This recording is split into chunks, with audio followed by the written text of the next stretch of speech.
Sophie learned early how to take up as little space as possible, not because she was small, she wasn't, but because the world had trained her that way. In places where money spoke first and loudest, silence was often the only armor available to people like her.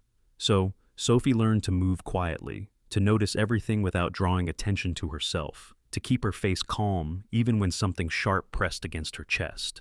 She worked as a waitress at Bellows Lounge, a restaurant designed to feel expensive before a single plate touched the table. The lighting was warm and flattering, the marble floors polished until they reflected faces back at themselves, richer than they really were. Men and women came here to feel important, to be seen choosing things without prices, to sit where others could see them sitting. Sophie arrived before the doors opened every morning. She checked the reservations tablet with careful eyes. She straightened chairs that were already straight.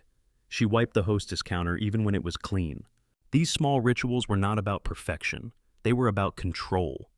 When your life offered you very little power, order became a way to survive.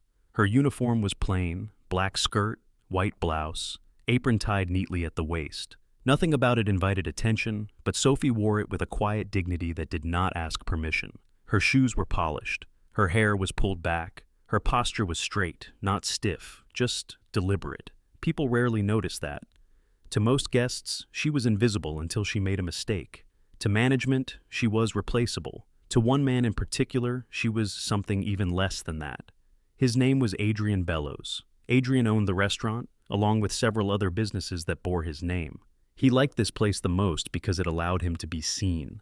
Bellows Lounge was not just a restaurant, it was a mirror, a place where his wealth reflected back at him in polished surfaces and respectful smiles. Adrian arrived late most mornings, but when he did, the atmosphere changed. Conversations lowered. Staff straightened instinctively. Not because he was kind, but because unpredictability carries its own authority.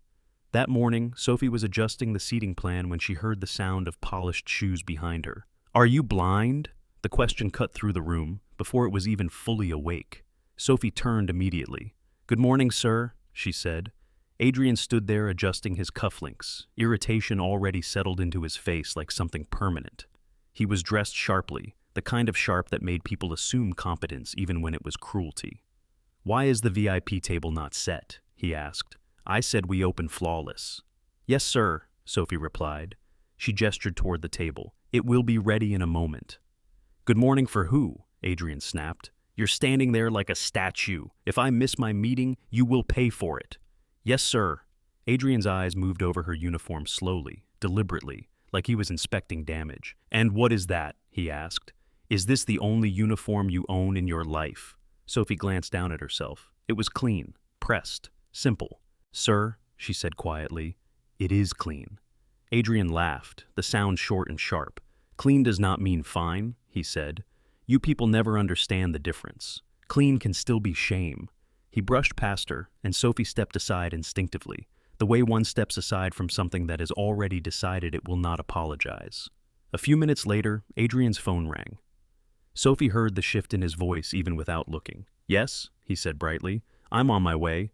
Traffic is useless as always. My staff will suffer today." Sophie held her notepad tighter for a brief second. Then she loosened her grip. Adrian laughed into the phone, loud enough for anyone nearby to hear. "This meeting must go well," he continued.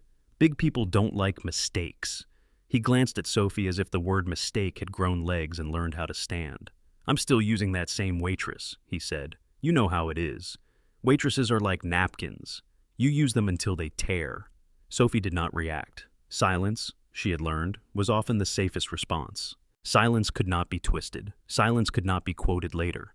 Silence did not invite escalation. Later that morning, Adrian arrived again, this time with guests. Men dressed in expensive suits, faces practiced in casual arrogance. They greeted Adrian warmly and barely glanced at Sophie. "Stand aside," Adrian whispered as they approached. "Don't block my light." Sophie stepped back. One of the men looked at her and smirked. "That's your waitress?" Adrian scoffed. "Quiet. She's quiet because she has nothing to say.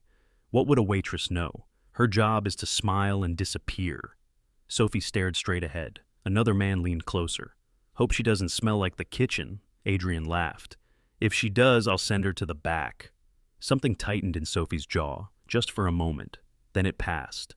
She swallowed the feeling the way she swallowed everything else. During the lunch rush, a glass sat slightly off-center on a table. Adrian noticed immediately. "Why didn't you remind me about my other appointment?" he barked. "Sir," Sophie said gently, "you didn't tell me." Adrian's eyes sharpened. "Are you talking back?" The nearby staff froze. Adrian smiled suddenly, turning to his guests. "Sorry. Small issue." Then he leaned close to Sophie, his voice low and hot. "Never embarrass me in front of people. Do you hear?" "Yes, sir," Sophie said. That evening, after the restaurant closed, Sophie cleared the tables while Adrian sat with his friends, drinking and laughing. She moved quietly around them, gathering glasses, wiping surfaces, becoming invisible again. Adrian's laughter shifted. It slowed, thickened. "I want to do something funny for my birthday," he said. The men leaned in. "I'm going to invite Sophie." Laughter burst out around the table. "The waitress?" one of them asked. "Yes," Adrian said, amused. "Imagine her walking into my gala, lost, holding a glass like she's never seen life." "That's cruel," another said, still smiling. Adrian shrugged. "Life is cruel. Maybe it will teach her her place." Sophie heard every word. She did not stop working. When Adrian finally turned to her and extended the invitation aloud, she did not react the way they expected. She did not panic. She did not ask why. She did not beg. She nodded once. "Thank you, sir." For a moment, the room went quiet. Adrian's smile tightened. "You will come," he said. "Yes, sir," Sophie replied. She returned to her work, calm on the outside, while something old and long forgotten stirred quietly inside her. And with it, the first hint of what was about to change, quietly, steadily, and without asking permission. Adrian Bellows did not believe people like Sophie carried memory. That was his first mistake. To him, memory belonged to winners, people who had stories worth repeating, rooms worth remembering, power worth protecting. Those below him were meant to forget. Forget insults, forget tone, forget where they stood when someone richer spoke over them. Bellows Lounge was built to reinforce that belief. From his office above the dining floor, Adrian liked to look down at the room. The height mattered. It reminded him where he stood in relation to others. Below him were tables arranged with mathematical precision, guests laughing with the confidence of people who had never been corrected harshly, staff moving quietly like background music.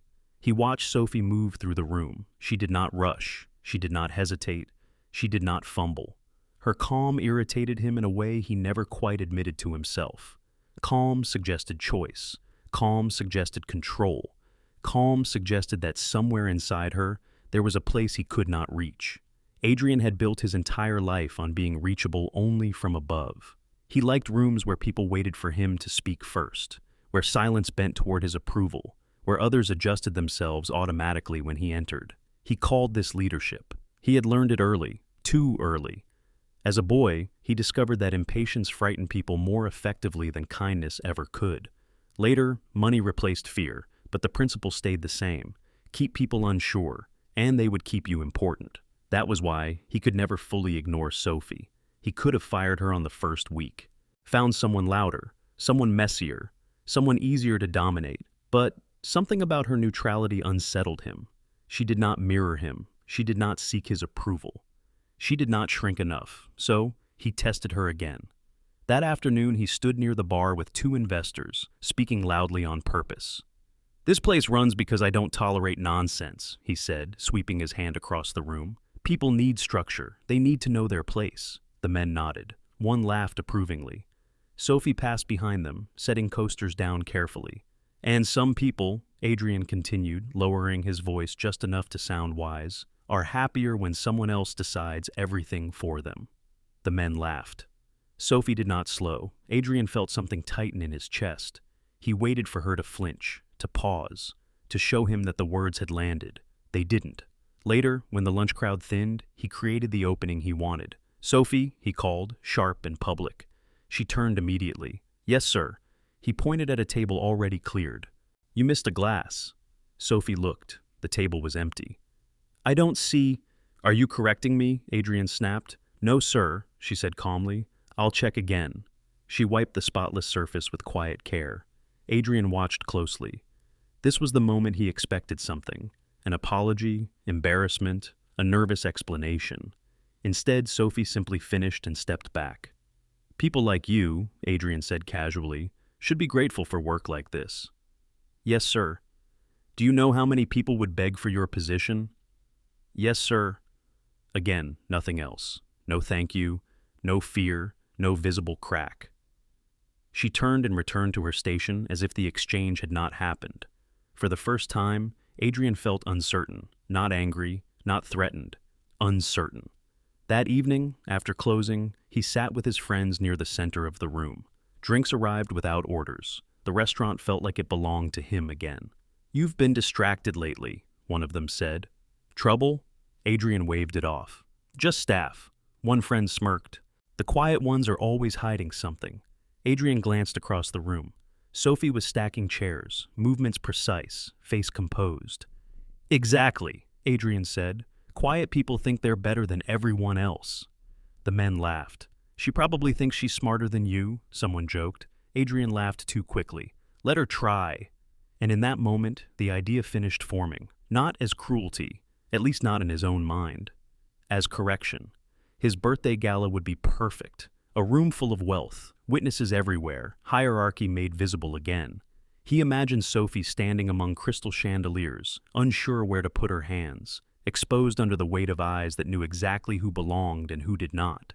He imagined the balance restoring itself. What Adrian did not understand was this. You cannot humiliate someone who has already survived being unseen, and the calm he mistook for ignorance was memory, waiting for the right room to wake up. Waiting for the right room to wake up. Adrian Bellows decided the invitation would be delivered casually. Not because Sophie deserved ceremony, but because cruelty worked best when it wore the face of normal conversation. He called her name the way one might call for salt, without looking, without pause, already certain it would arrive. Sophie. Yes, sir. She approached him near the bar, hands folded loosely in front of her, posture attentive but not eager. Adrian noticed that too. He always noticed. He just never admitted what it made him feel. My birthday gala is next week, he said, swirling the ice in his glass. Private event. Very selective. Yes, sir. He waited. Most people filled silence with gratitude. Sophie did not. I've decided to invite you, Adrian continued, eyes finally lifting to meet hers. It might be educational. There it was. The word he used when he wanted to dress something sharp in reason. Sophie looked at him for a moment, not long enough to be challenging, not short enough to be dismissive, just long enough to be real. Thank you, sir, she said. That was it. No surprise, no confusion, no apology for existing. The men sitting with Adrian exchanged glances. That's all? One of them asked, laughing. She doesn't even look nervous. Adrian smiled tightly. She doesn't understand yet. Sophie turned and returned to her work, the soft rhythm of her steps disappearing into the room. Adrian watched her go, irritation blooming where satisfaction should have been. He told himself it didn't matter. The night itself would correct everything. The days that followed moved with deceptive calm. Sophie continued her routine. Early mornings, clean counters, straightened chairs. She served Adrian and his guests with the same steady professionalism, as if nothing unusual hovered in the air. But something had shifted inside her. Not excitement, not fear, recognition. That evening, after work, Sophie rode the bus home as she always did. She sat by the window, watching the city change color as distance peeled away, wealth layer by layer. Glass towers gave way to concrete blocks. Restaurants with soft lighting became corner stores with flickering signs. When she stepped into her apartment, the quiet greeted her like an old friend. She locked the door, set her bag down, and stood still for a moment, listening to her own breathing. Then she pulled the suitcase from beneath her bed. The zipper caught slightly, old fabric resisting movement after years of rest. Sophie opened it carefully, as if she were waking something that had been asleep but not gone. Inside were photographs, her, younger, taller somehow, standing beneath bright lights, face composed, eyes steady, applause frozen in time behind her. Another photo, her mother, hand resting on her arm, pride glowing without excess. You said never bend, Sophie whispered, her fingers brushing the edge of the picture. You said the world already leans hard enough. She reached for the garment bag. The dress inside was simple, elegant, untouched by trend. Not loud, not trying. It had been chosen once with intention, for rooms that demanded presence without explanation. Sophie lifted it carefully and laid it across the bed. In the mirror, she studied herself, not with doubt, but with assessment. The years had added quiet lines, sharpened angles, deepened her stillness. She did not look like the girl in the photograph anymore. She looked like someone who had lived. Her phone buzzed on the nightstand. A message from Adrian. "Don't forget the gala. Dress appropriately. Don't embarrass me." Sophie stared at the screen for a long moment. Then she typed back, "Yes, sir." She set the phone down and exhaled slowly. The next morning, Adrian noticed something he couldn't immediately name. Sophie looked the same, but the calm felt heavier, more deliberate, like a door quietly closing somewhere behind her. He dismissed the feeling as imagination. Power, after all, had trained him to trust his own perceptions above all others. He reminded her twice about the event, once in passing, once pointedly. "Remember," he said, adjusting his jacket, "this is not your world. Observe. Don't perform." "Yes, sir." That response again. Neutral, unmoved. The night of the gala arrived dressed in spectacle. The hall shimmered with white and gold. Crystal chandeliers hung low enough to remind guests of their reflection. Music flowed softly, expensive without demanding attention. Everything about the room was designed to confirm importance.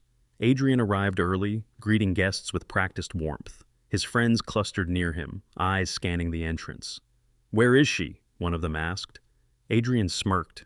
"Relax, she'll come, they always do." Time passed, drinks flowed, laughter rose and fell. Then the doors opened, not hurried, not apologetic. Sophie stepped inside. The room reacted before Adrian did. Heads turned, conversations slowed. The music seemed to soften, as if unsure of itself. Sophie walked forward calmly. She wore the dress, not dramatically, not defiantly. It fit her like memory reclaimed. Her posture was straight, her expression composed. She did not search the room for permission. She did not need it. Whispers spread in a ripple. "Who is that? Do you know her? She looks familiar." Adrian turned. For a fraction of a second, his mind refused what his eyes reported. Then recognition struck. "That's—" "No," someone whispered. "That's your waitress." Adrian felt the floor tilt, not enough to fall, but enough to feel the shift. Sophie stopped a few steps inside the hall. She looked at Adrian. "Good evening, sir," she said. Her voice was steady, clear, respectful. The word "sir" landed differently now. Adrian forced a laugh. "Sophie, you came." "Yes, sir. Happy birthday." Silence followed, thick, curious, alive. Then a single clap broke it. Then another. Then a ripple of applause. Not loud, not mocking, but unmistakably real. Adrian felt heat rise in his chest. This was not how the night was supposed to begin. And somewhere in the quiet applause, something irreversible took its first step forward. Toward the part of the story Adrian could no longer control. Toward the part of the story Adrian could no longer control. The applause faded slowly, like a wave unsure whether it was allowed to exist in a room like this. Conversation crept back in cautious fragments. Laughter resumed, but softer now, measured. The room tried to return to its script, yet something essential had already slipped out of alignment. Sophie felt it immediately. Not triumph, not relief, awareness. She stood still for a moment, allowing the room to settle around her, the way one lets water calm after stepping into it. Eyes moved in over her, not with dismissal, not with ridicule, but with curiosity. That was new. Curiosity carried a different weight. It leaned in instead of pushing away. Adrian recovered first. He always did. He smiled broadly, stepping forward as if this were exactly what he had planned. His hand gestured lightly, reclaiming the air between them. "Well," he said, voice bright, a little too loud, "you clean up well." Sophie met his eyes. "Thank you, sir," she replied. The same words, but no longer the same meaning. Adrian felt it. He did not know how to name it, only that the balance he relied on had shifted just enough to be dangerous. He laughed again, this time more carefully. "Make yourself comfortable," he said. "Don't wander too far." It was meant to sound generous. It sounded like instruction.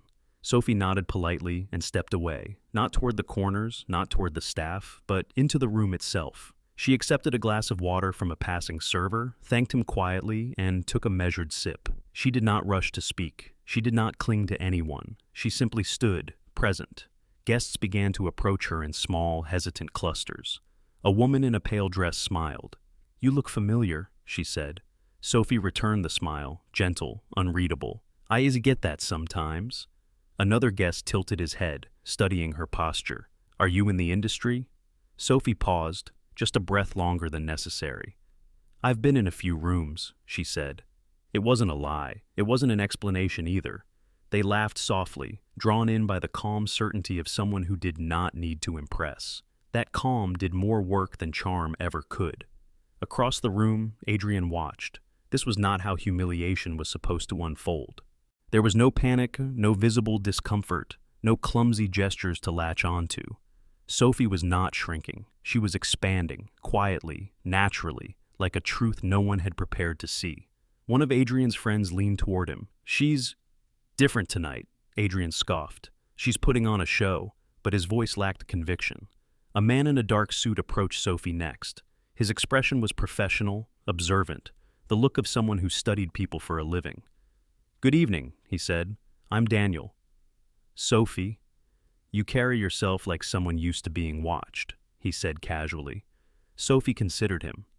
"Some rooms teach you that," she replied. Daniel smiled, intrigued. "You're not wrong."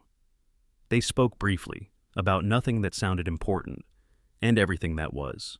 Spaces, silence, how people reveal themselves when they think no one is listening. From the edge of the room, a woman observed them closely. She was not dressed to be noticed. Black dress, minimal jewelry, hair pulled back with intention. She held her drink untouched, eyes alert. Her name was Kara. Kara had learned long ago that talent announced itself in ways that had nothing to do with volume. She watched Sophie move, speak, pause, watched how people leaned in without realizing why. That kind of presence was rare. Kara waited until the moment opened naturally, then stepped forward.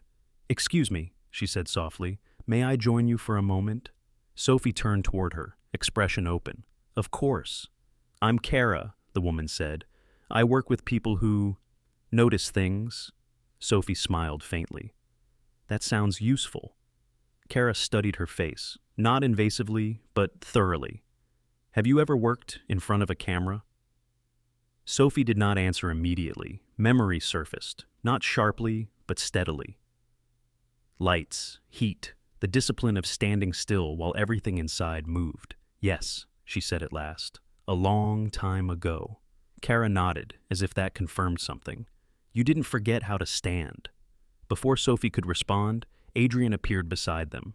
He had not planned to intervene so quickly, but control once threatened demanded action. "Is there a problem here?" Adrian asked lightly, though his eyes were sharp. "No problem," Kara replied calmly. "We were just talking." Adrian's smile tightened. "About what?" "Work." The word landed heavily. Adrian laughed. "Work? She already works for me." Kara met his gaze without blinking. "For now." The air between them thinned. Sophie felt it then. Not fear, not loyalty, but clarity.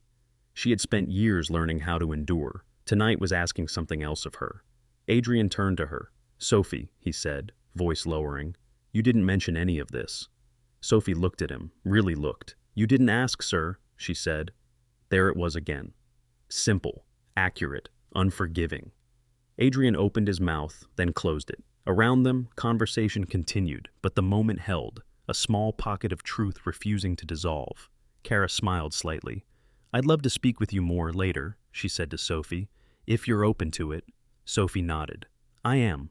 Kara stepped away, leaving silence in her wake. Adrian watched her go, then turned back to Sophie, his voice dropping. "Don't forget why you're here," he said. Sophie inclined her head, not submissive, not defiant. "I know," she replied. "I came to remember." She moved away then, leaving Adrian standing alone amid his guests, surrounded by noise that no longer obeyed him. And as the night continued, music rising, laughter swelling, glasses clinking, one thing became unmistakably clear. The room had begun to listen to Sophie, and once attention shifted, it rarely returned to where it had been, especially when the truth had finally learned how to stand still, especially when the truth had finally learned how to stand still. Adrian Bellows told himself that the night was still young. He repeated it silently as he moved through the hall, smiling, shaking hands, reclaiming his role inch by inch. He told himself that attention was a fickle thing, that curiosity would fade, that Sophie's moment, whatever this was, would pass once people remembered who owned the room. But the room was no longer behaving the way he expected. Everywhere he turned, he caught fragments of conversation drifting towards Sophie. Laughter followed her, not loud, not theatrical, but warm. People leaned in when she spoke. When she listened, they felt heard. It was the kind of attention that didn't announce itself, but, once present, quietly rearranged the space around it. Adrian hated that kind of attention. It could not be commanded, it could not be bought, and it could not be corrected publicly without exposing fear. He took a drink from a passing server and barely tasted it. His eyes kept returning to Sophie, who now stood near a tall window overlooking the city. She was speaking with two women and a man, her posture relaxed, her hands still. She was not performing. That was the worst part. One of Adrian's friends approached him, voice lowered. "She's holding herself well," the man said carefully. "You never mentioned she was like this." Adrian forced a chuckle. "Like what? Calm?" The friend hesitated. "Like she belongs." Adrian's jaw tightened. "She doesn't," he said quickly. People confuse novelty with substance. But even as he said it, he felt the words weaken in his mouth. He excused himself and walked towards Sophie. "Sophie," he said, smiling too brightly, "you should stay closer. People might need assistance." It was a familiar tactic. Reframe presence as service, return her to function. Sophie turned to him. "I'm all right here, sir," she said gently. One of the women beside her frowned. "She was just telling us about space," she said, "how rooms change depending on who feels welcome." Sophie smiled faintly. "I didn't say that," she said. "I said rooms remember." The woman laughed softly. "That's even better." Adrian felt heat rise behind his eyes. He tried again. "Remember," he said to Sophie, lowering his voice, "this is not your world." Sophie met his gaze. "Neither is silence," she replied. The sentence was quiet. It was not an attack. It was a boundary. Adrian straightened, aware suddenly of how many eyes were nearby. He laughed lightly, as if she had made a joke. "Enjoy the evening," he said, stepping back. But enjoyment had left him. Across the hall, Kara observed the exchange from a distance. She had seen this pattern before. Men who mistook control for relevance. Rooms that shifted when someone finally refused to shrink. She waited. Later, when the music softened and the guests settled into longer conversations, Kara approached Sophie again. "You're holding the room without trying," she said. "Do you know how rare that is?" Sophie exhaled slowly. "I know how exhausting it is to pretend you don't feel it." Kara nodded. "That too." They stood in companionable silence for a moment, watching the city lights pulse below the windows. "I don't recruit people at parties," Kara said eventually, "but tonight isn't about the party." Sophie turned slightly. "Then what is it about?" "Alignment," Kara said, "between who you are and what the world is finally willing to see." Sophie considered that. "And if I'm not ready?" Kara smiled.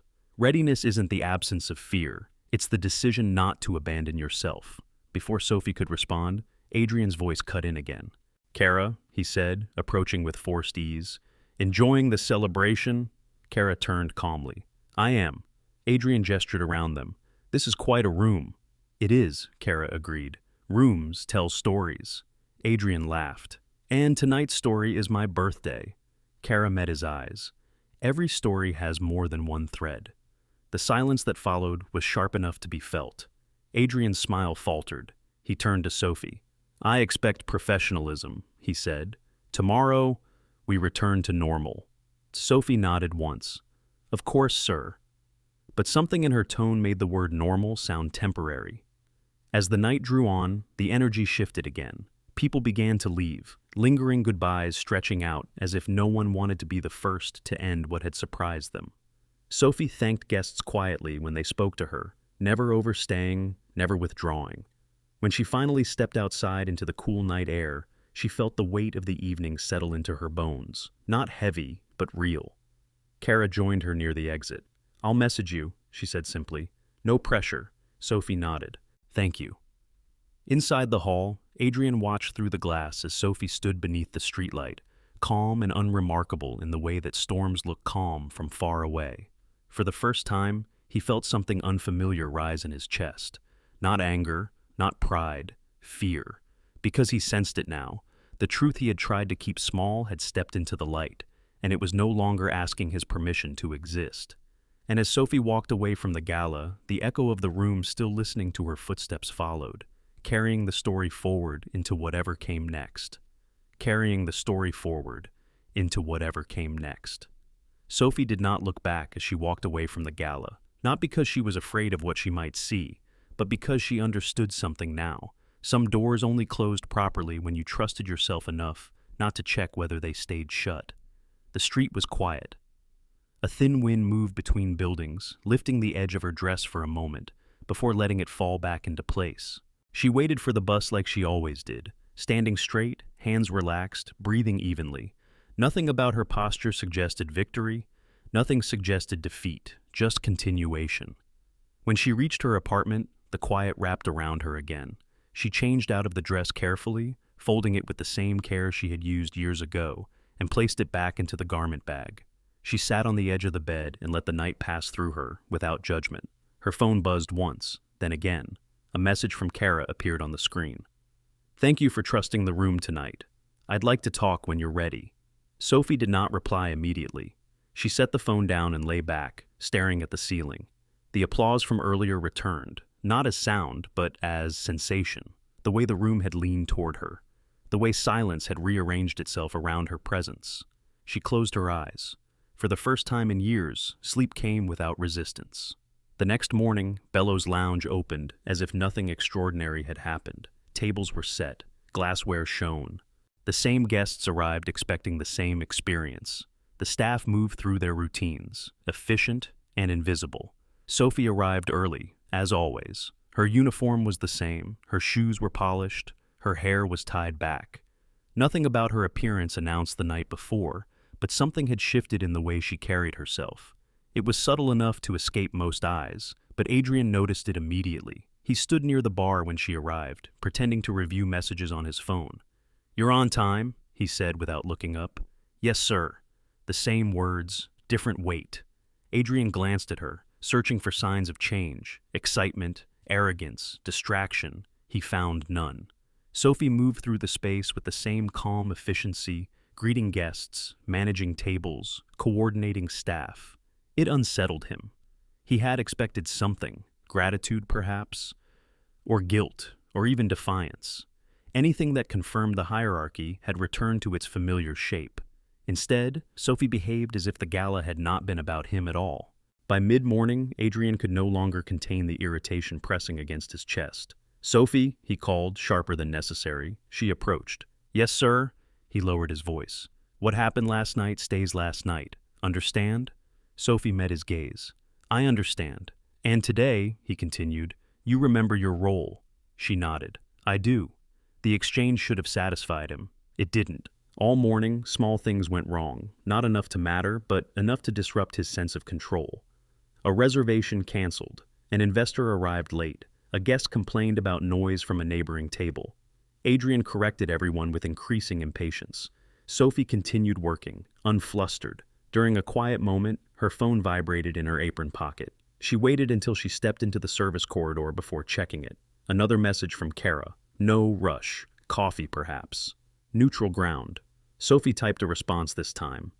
"I'm free after my shift." She slipped the phone away and returned to the floor. From across the room, Adrian watched her pause near the hostess stand, just long enough to check the seating chart, just long enough to look entirely at ease. The calm pressed on him again. That afternoon, he overheard two guests speaking quietly. "Did you hear about her?" one whispered. "The woman from last night?" the other replied. "Yes, apparently she used to model." Adrian stopped walking. The word struck him harder than he expected. Model. He told himself it didn't matter. People exaggerated. People invented stories when they needed something to gossip about. He had always known Sophie had a past. Everyone did. But that past was supposed to stay quiet, buried, useful only as something overcome, not reclaimed. He found her near the bar again. "People are talking," he said flatly. Sophie looked up. "People always talk, sir." "About you," Adrian snapped. Sophie considered him for a moment. "I didn't start it." The truth of that landed between them like a dropped glass that refused to shatter. Adrian exhaled sharply. "You should be careful," he said. Attention is dangerous. Sophie's voice remained even. So is silence. He stared at her, startled by the way she said it, not as a challenge, not as a threat, but as a simple observation. For the first time, Adrian felt the room listening to someone else again. That evening, Sophie met Kara at a small cafe not far from the restaurant. No chandeliers, no mirrors, just wood tables, warm light, and the low hum of ordinary life. Kara arrived without ceremony. "You handled today well," she said as they sat. Sophie smiled faintly. "It felt heavier than last night." Kara nodded. "Because last night was revelation. Today was consequence." They talked slowly, about work, about time, about the strange way life circled back when people were finally ready to face themselves. "I'm not asking you to decide anything yet," Kara said. "Just to remember what you already know." Sophie wrapped her hands around her cup. "And if remembering changes everything?" Kara smiled. "It usually does." When Sophie returned home later that night, she stood once more before the mirror. She did not search her face for approval. She searched for alignment. And for the first time, she found it. Back at Bellows Lounge, Adrian sat alone in his office, lights dimmed, phone in his hand. He reread messages, replayed conversations, searched for the moment control had slipped past him. He found it everywhere. Because power that depends on silence is always temporary. And silence, once it learns how to speak, rarely returns to what it was before. Adrian Bellows began to notice how often his name was no longer the first thing people mentioned. It happened in fragments, quiet, almost polite, but unmistakable. A delayed response to an email, a meeting rescheduled without apology, a greeting that lacked urgency. The world around him did not rebel. It simply stopped leaning. At Bellows Lounge, the change was even subtler. Guests still came. Tables were still full. Money still moved. But conversations no longer paused when Adrian entered the room. Staff no longer stiffened quite as sharply. And Sophie, always Sophie, continued her work with the same measured calm, as if nothing and everything had changed at once. That calm followed him. He saw it when she crossed the dining room floor, when she spoke to a guest without flinching, when she nodded to him without shrinking. It was the calm of someone who had stopped asking for permission internally, even if she still followed every rule on paper. Adrian told himself it was temporary. He had built his life on the certainty that everything could be corrected with enough pressure. Pressure bent systems, pressure bent people, pressure restored order. So, he applied it. "Sophie," he said one afternoon, tone crisp, "I need you to switch shifts this weekend." She checked the schedule. "I'm already assigned." "I know," he replied. "I'm changing it." Sophie looked up. "May I ask why?" The question itself was small, reasonable. It felt like an act of defiance. "Because I said so," Adrian snapped. Sophie nodded. "All right, sir." But as she walked away, Adrian felt something else. An absence. No fear, no resentment. Just acceptance without submission. That evening, he overheard a conversation between two regulars near the bar. "She has presence," one said quietly. "It's not just how she looks," the other replied. "It's how she doesn't rush." Adrian tightened his grip on his glass. Presence. Again. The word followed him home. He poured himself a drink and stood at the window of his apartment, looking down at the city. He had once loved this view. It reminded him of distance, of how far above things he had climbed. Tonight, it felt less secure. His phone buzzed, a message from an old client. "We've decided to explore other options. Nothing personal." Adrian stared at the screen longer than necessary. He typed a reply, deleted it, typed again. Nothing sounded authoritative enough. Across the city, Sophie sat at her kitchen table, phone resting beside her untouched. Kara's words from the cafe returned to her. Not instructions, not promises, just recognition. "Remember what you already know." Sophie knew she was standing at the edge of something irreversible. She also knew that stepping forward did not require drama. It required honesty. The next day, Kara sent another message.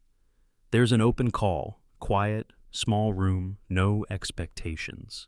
Sophie stared at the message, then typed back, "I'll come."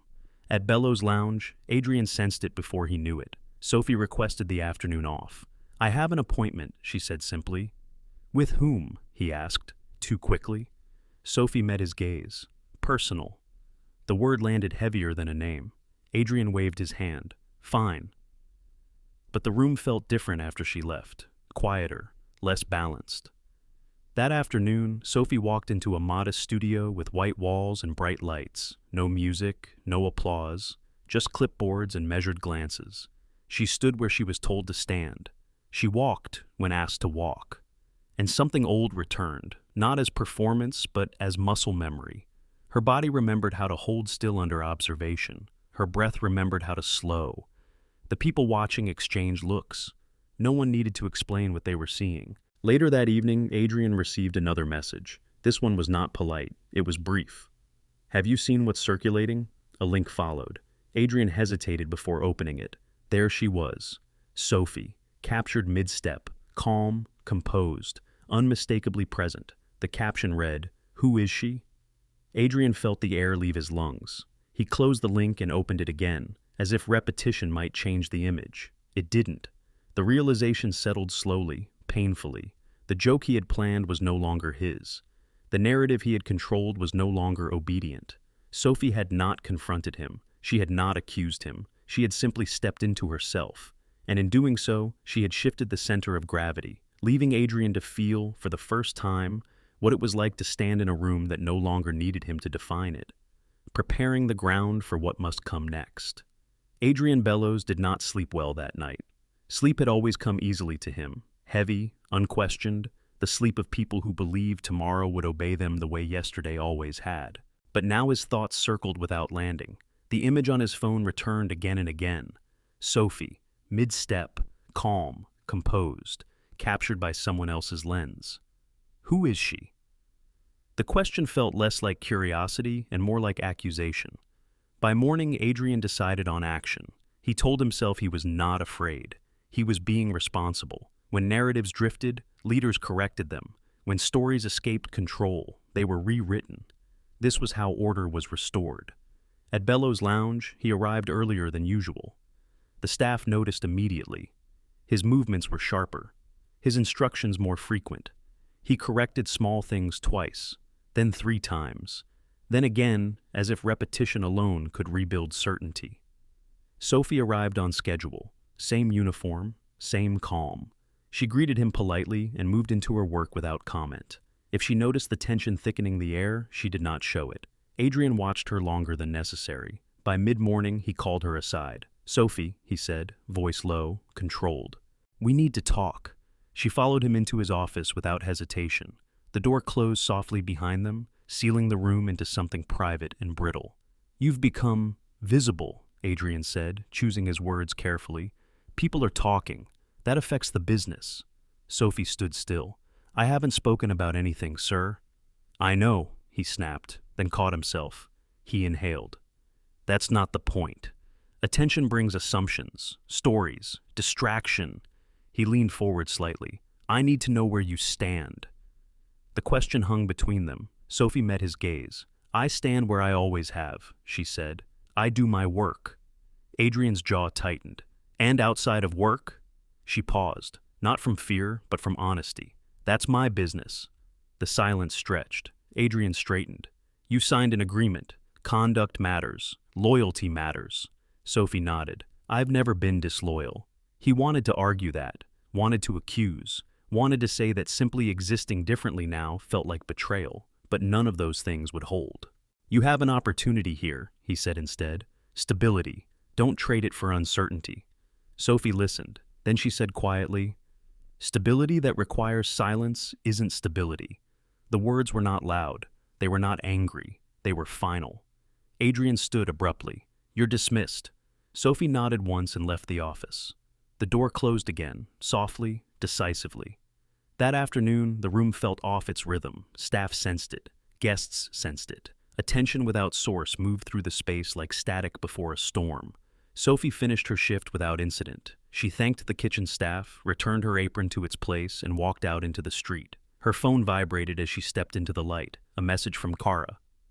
"The agency wants to meet, properly, today, if you're free." Sophie read it twice. "I'm free," she typed back. The meeting took place in a quiet office with wide windows and unremarkable furniture. No glamour, no performance, just conversation. Kara sat across from her, a folder resting on the table between them. They have been asking about you, Kara said. Not because of the photo, because of what happens when you walk into a room. Sophie listened. We're offering you a trial contract, Kara continued. Nothing binding yet, but it's a step. Sophie inhaled slowly. If I say yes, things will change, Kara said gently. Not all at once, but enough. Sophie thought of Bellows Lounge, of routine, of safety purchased with silence. I understand, she said. I accept. Kara smiled, not triumphantly, but with respect. Back at the restaurant, Adrian learned of the meeting from someone else, a careless mention, a passing comment. She's with an agency now, right? The sentence landed like a blow. Adrian closed his office door and sat down heavily. His phone buzzed again. Another message, another reschedule, another delay. The systems he trusted were shifting, and for the first time, he did not know how to reverse it.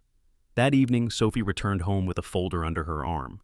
She set it on the table and did not open it right away. She made tea, she sat, she breathed. This was not escape. It was choice. Across the city, Adrian stared at his reflection in the darkened window of his office. For the first time, he could not tell whether he was looking at power or at habit. And somewhere between those two truths, the balance finally tipped. Not loudly, not dramatically, but enough that it would never fully return. Enough that it would never fully return. The days that followed did not announce themselves as turning points. They arrived quietly, disguised as routine. Sophie continued to wake early. She still took the bus. She still tied her apron with the same careful knot when she arrived at Bellows Lounge. From the outside, nothing about her life looked different yet. And that was intentional. She had learned long ago that change survived best when it moved without spectacle. But inside her, something had shifted its weight. The folder from Kara sat on her kitchen table, unopened for 2 mornings. Not because she was afraid of what it contained, but because she respected it. Some decisions deserved space before being named. At the restaurant, Adrian watched her with a new intensity. No longer dismissive, no longer casual. He watched as one watches a door that has begun to open on its own. She followed every rule. She made no mistakes. She gave him nothing to accuse. That made her dangerous. Sophie, he said one afternoon, calling her into his office again. This time, his voice was quieter, calculated. You've always been reliable, he began. The compliment felt foreign between them. Yes, sir. You know I value loyalty. Sophie waited. I've heard things, Adrian continued, about opportunities. She met his eyes. People talk. Yes, he said, and talk can be damaging for everyone involved. The warning was clear now. Sophie did not respond immediately. When she did, her voice was calm. I haven't shared anything that concerns the restaurant. Adrian leaned back. I would hate to see misunderstandings affect your future here. There it was, not a threat, an implication. Sophie understood it instantly. I appreciate your concern, she said. It was not agreement, it was closure.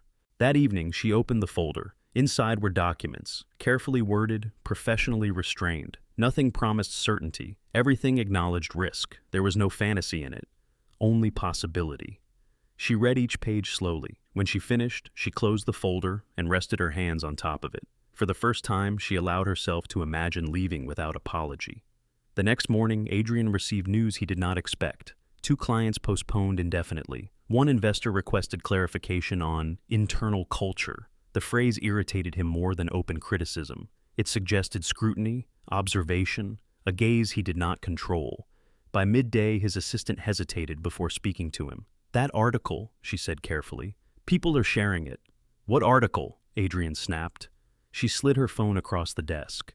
It wasn't an expose, it wasn't an attack. It was worse. A quiet profile, an unnamed woman, a photograph, a story about presence, dignity, and how power often mistook silence for consent. Adrian recognized the language immediately, not because Sophie had spoken, because someone had finally listened. He closed the article and handed the phone back without comment. Across the room, Sophie cleared a table and felt the shift before she understood it. The air had changed, not hostile, not warm, watchful. When Kara's message arrived that evening, Sophie did not hesitate. We need a final answer, Kara wrote. They want to move forward. Sophie stood by the window of her apartment and looked out at the city. The lights blinked on, one by one, indifferent to her decision.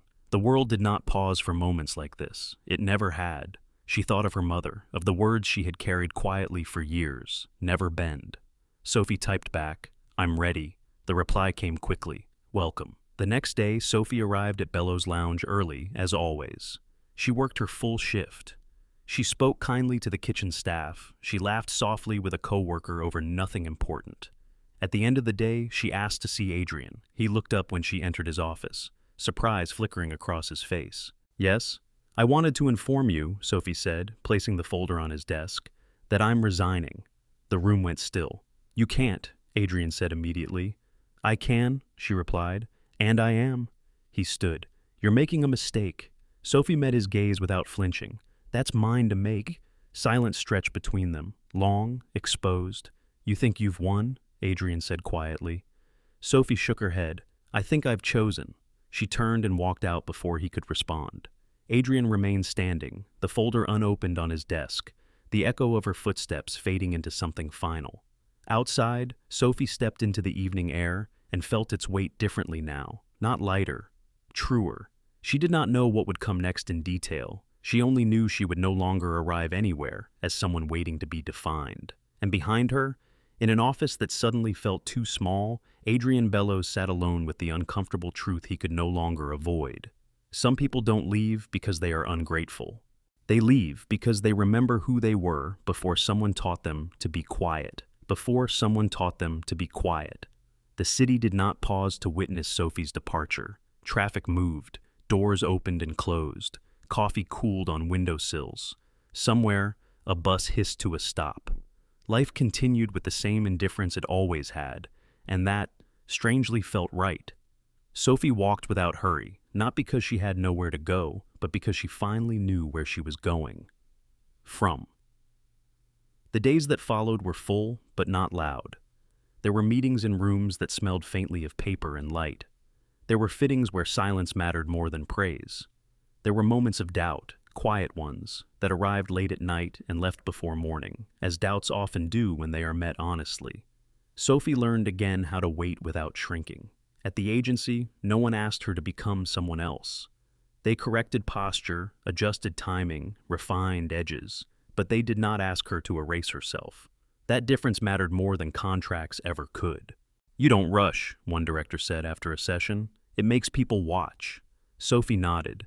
She had learned that long ago, in rooms where watching had once felt like judgment. Now it felt like listening. Her first appearance was modest. No banners, no applause. Just a simple walk, steady and unannounced. But the room leaned forward all the same. Someone whispered her name. Someone else wrote it down. The world did what it always did. When it finally noticed someone who had been there all along, it adjusted. Across the city, Adrian Bellows watched from the wrong side of the screen. He sat in his apartment, tie loosened, glass untouched, the television muted. The image moved without sound, models stepping into light, names appearing briefly at the corner of the frame. And then, there she was, Sophie, not framed as spectacle, not introduced as novelty, just present, just undeniable. Adrian leaned back slowly. It wasn't jealousy that hollowed him out. It was recognition, the late, unwelcome kind. He understood now what he had mistaken for control. How often he had relied on silence to feel large. How often he had called it order. The restaurant still bore his name. The tables still filled. But something had changed that could not be redesigned or rebranded. People asked questions now, about culture, about atmosphere, about why some voices had never been heard.